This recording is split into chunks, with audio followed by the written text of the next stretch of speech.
নমস্কাৰ, স্বাগতম জনাইছোঁ আজি মোৰ অন্য এটা ৰেচিপিলৈ ফ্ৰেণ্ডছ। আজি মই যিটো বস্তু বনাইছোঁ সেইটো হৈছে ৰঙালাও পিঠা, ৰঙালাও নোহোৱাকৈ। গতিকে ৰঙালাও পিঠা মই কেনেদৰে বনালোঁ বলকচোন আপোনালোকক দেখুৱাওঁ। আৰু পিঠাকেইটা দেখিবলৈ যিমান ধুনীয়া হৈছে, খাবলৈও কিন্তু সিমানেই ভাল হৈছে। বাহিৰে কোমল আৰু ভিতৰে একেবাৰে ধুনীয়া জুচি হৈছে। এয়া দেখিছেনে? তেন্তে বেছি পলম নকৰি বলকচোন ৰেচিপিটোৰ মাজলৈ যাওঁ আৰু সম্পূৰ্ণকৈ আপোনালোকে ৰেচিপিটো চাই আপোনালোকেও বনাব পাৰিব। এয়া মই প্ৰথমতে লৈ লৈছোঁ গেছটো জ্বলাই, তাত দি দিলোঁ এটা কেৰাহী পাতি। কেৰাহীটোত মই দি দিছোঁ এবাতি গাখীৰ দি দিছোঁ আৰু গাখীৰ বাতি দি মই দি দিছোঁ চেনি মই দিম 4 চামুচ। 4 চামুচ চেনি দিলোঁ। তাৰ পাছত দিম মই ইয়াতে ফুড কালাৰ, ৰঙালাওৰ নিচিনা কালাৰ হ'বৰ কাৰণে গাখীৰখিনিত দিম মই ফুড কালাৰ। প্ৰথমতে মই অৰেঞ্জ কালাৰটো দিছোঁ, অৰেঞ্জ কালাৰ যিটো ফুড কালাৰ আছে। তাৰ পাছত মোৰ কালাৰটো ইমান ভাল নলগাত মই আকৌ যিটো পাতল হালধীয়া আছে লেমন কালাৰ, সেইটো কালাৰ দিম অকণমান।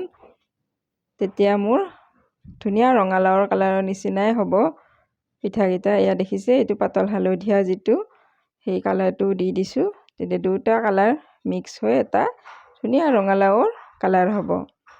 তো গাখীৰখিনি মই ভালদৰে লৰাই দিলোঁ ফ্ৰেণ্ডছ মই। আৰু এয়া দেখিছে চাউলৰ গুড়ি এবাতি দি দিলোঁ। মই ভিডিঅ'টো কৰি থাকোঁতে মই ঘি দিছিলোঁ 2 চামুচ আৰু নিমখ অকণমান দিছিলোঁ। মানে মই ভিডিঅ'টো ক্লিক কৰা যোৱা নাছিলে, ভুলতে সেইটো মোৰ নহ'ল। গতিকে মই ঘি কিন্তু ইয়াতে দি লৈছোঁ 2 চামুচ আৰু নিমখ দিছিলোঁ।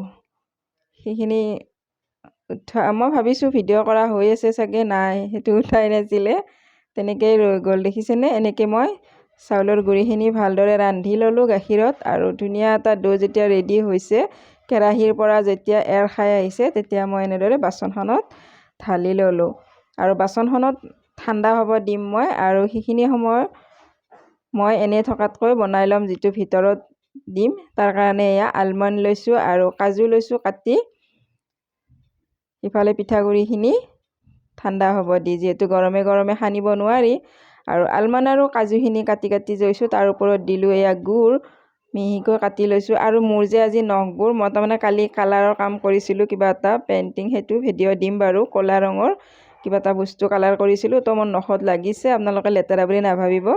তো ৰং লাগিলে জানেইতো, আৰু নখৰ ভিতৰৰ পৰা পটককৈ নাযায়।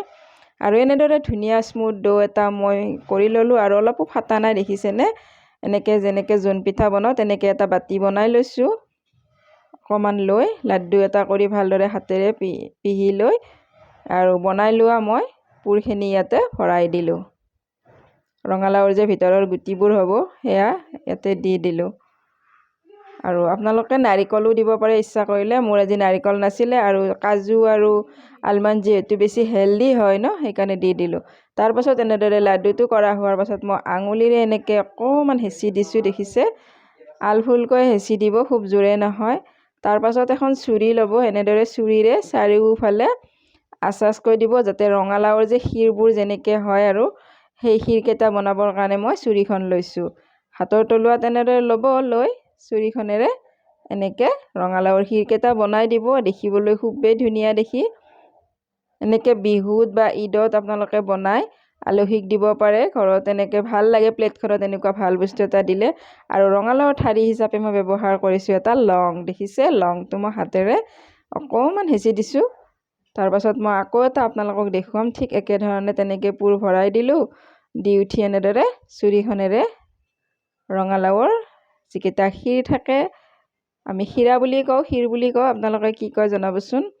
তো সেইকেইটা মই এতিয়া বনাই ল'লোঁ এনেকৈ, দেখিছে? ফ্ৰেণ্ডছ, মোৰ ৰেচিপিবোৰ চাই যদি ভাল লাগে তেন্তে এটা লাইক কৰিব। ভিডিঅ'টো যদি প্ৰথমবাৰলৈ চাই আছে তেন্তে এটা ছাবস্ক্ৰাইব কৰিব। কাষতে থকা বেল আইকনটো প্ৰেছ কৰি দিব, তেতিয়া মোৰ ন'টিফিকেশ্যনবোৰ পাই থাকিব। আৰু এটা লং মই এনেদৰে দিম ৰঙালাওৰ ঠাৰি বনাবৰ কাৰণে। আৰু দেখিছে, একেবাৰে আচল ৰঙালাও যেন লাগিছে, নহয়নে বাৰু? এনেদৰে মই গোটেইকেইটা পিঠাই বনাই ল'লোঁ।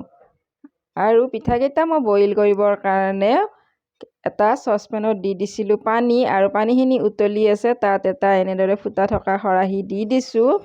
আৰু খৰাহিটোত মই এটিকৈ এই ৰঙালাও পিঠাকেইটা দি দিম। আৰু বেছি সময় নালাগে, মাত্ৰ 2 মিনিটতে কিন্তু হৈ যাব এই পিঠাকেইটা।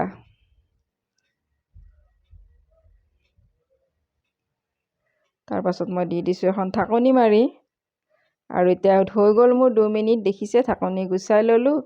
গুচাই লৈ মই এতিয়া আপোনালোকক দেখুৱাইছোঁ। এখন ডাঙৰ চামুচ ল'ম আৰু চামুচখনেৰে মই ভালদৰে এয়া দেখিছে লাহে লাহে এটিকৈ উঠাই নিব। যিহেতু মোৰ আৰু কেইটামান আছে, সেইকেইটাও দিব লাগিব, সেয়ে মই শৰাইটো নমাই অনা নাই। এনেদৰে মই চামুচখনেৰে আনি এয়া দেখিছেনে কি ধুনীয়া লাগিছে, কি মৰম লাগিছে, কি কিউট লগা হৈছে। তো আপোনালোকেও এনেকৈ বনাবচোন। কেনেকুৱা পালে ৰেচিপিটো জনাবলৈ একেবাৰে নাপাহৰিব। আৰু এটা মই আপোনালোকক ভাঙি দেখুৱাইছোঁ। হোৱাৰ পাছত এয়া দেখিছে গুড় যে দিছিলোঁ, গুড়খিনি তাপ লাগি গৰম হৈ মানে ভাপত ধুনীয়াকৈ এনেকৈ কোমলি আহিছে। একেবাৰে জুচি হৈছে, খাবলৈ খুবেই সোৱাদ লাগিছে। আপোনালোকে নাৰিকলো দিব পাৰে আলমণ্ডৰ সলনি। আলমণ্ডটো বেছি ভাল, আলমণ্ড, কাজু, কিচমিচ এইবোৰ ভিটামিনযুক্ত ড্ৰাই ফ্ৰুটছ হয়, গতিকে মই সেইটোৱে ব্যৱহাৰ কৰিলোঁ। আৰু ৰঙালাওৰ গুটি হিচাপেও ইয়াৰ কাম কৰিছে। ৰঙালাওৰ গুটি যেনেকুৱা দেখি আৰু ৰঙালাওটো ফলাৰ পাছত এয়া দেখিছে কি ধুনীয়া দেখা হৈছে। তেন্তে ৰেচিপিটো কেনেকুৱা পালে জনাবচোন।